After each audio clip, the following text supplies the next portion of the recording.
Good evening. Thank you very much. Thank you. From this evening, I must give the British people a very simple instruction. You must stay at home. You should not be meeting friends. If your friends ask you to meet, you should say no. If you don't follow the rules, the police will have the powers to enforce them, including through fines and dispersing gatherings. I want to begin by answering the big question that people have been asking in the last 48 hours, and that is this government asking you, the people, the public, to do one thing, while senior people here in government do something else?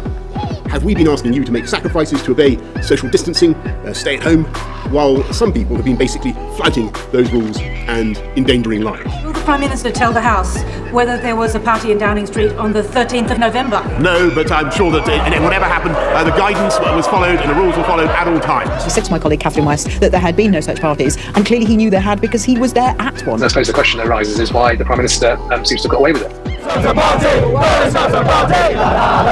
Outside number 10, Boris Johnson is the butt of the joke. Inside, they're probably not laughing as they deal with the latest shocking instalment in the Partygate saga that has today forced the Prime Minister to apologise to the Queen.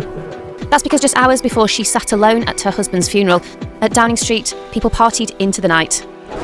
According to the latest allegations, on the 16th of April, in breach of COVID rules, there was drinking, music and dancing in a basement room at Downing Street. And when the booze ran out, one person even took a suitcase to this nearby co-op, brought it all the way back down Whitehall to replenish supplies.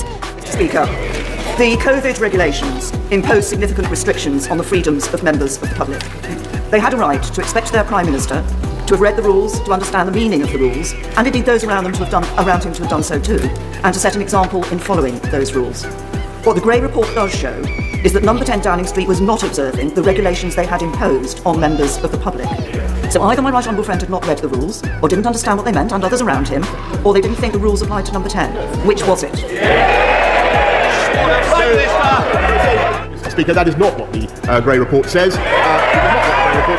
But if I suggest that she waits to see the conclusion of the inquiry.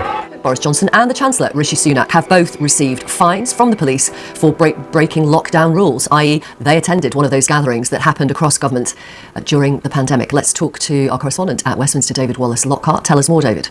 Victoria, this story broken in the past few minutes. You're absolutely right to say Boris Johnson and Rishi Sunak, the Prime Minister and the Chancellor, both being issued with fines relating to those events taking place in Downing Street and other government buildings while COVID restrictions were in place.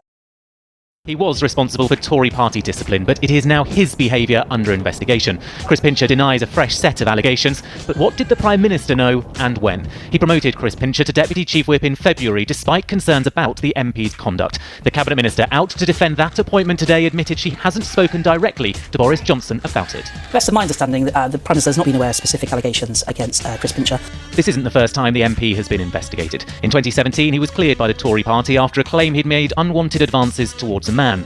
On Thursday, allegations emerged he'd groped 2 men the night before. On Friday, the PM suspended him from his parliamentary party only after an official complaint. And alleged victims told the Sunday Times that delay left him shell-shocked. Do you accept it was a grave error to appoint Chris Pincher to your government? Yes, I think it was a mistake. We're just hearing that Sajid Javid has resigned. What? I'm terribly sorry, we have to stop there. Rishi Sunak has resigned. The Chancellor has resigned. That is it. You're not resigning as Vice Chair. Well, no, look, I think you have to resign. The Prime Minister has lost the confidence of a very large part of his parliamentary party. There's been 7 more resignations. This is a night of resignations. And the big question this morning on everyone's lips, can Boris Johnson survive? As for those who are left, the charge of the lightweight brigade. Does the Prime Minister think there are any circumstances in which he should resign? Now 27 resignations. This is extremely fast moving. The Prime Minister is meant to be up at the liaison committee at 3 p.m. It's being reported that there's a delegation of your cabinet colleagues waiting in Downing Street to tell you when you finish here today that it's time for you to go. I'm not going to give a running commentary on political events, and we're going to get on with the government of the country.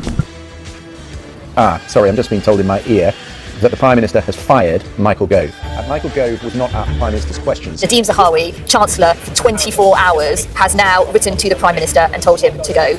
Michelle Donovan, the new Education Secretary, in post for about 36 hours, has now resigned. It's gone too far. He has to go. Because he's a buffoon. He's an idiot and you can't trust him. Leave. Go. Just go. Just hearing from a very high-level government source telling me that it's done.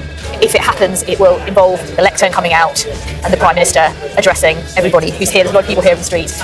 My friends, in politics, no one is remotely indispensable. I know that there will be many people who are relieved, and perhaps quite a few who will also be disappointed. And I want you to know how sad I am to be giving up the best job in the world. But them's the breaks.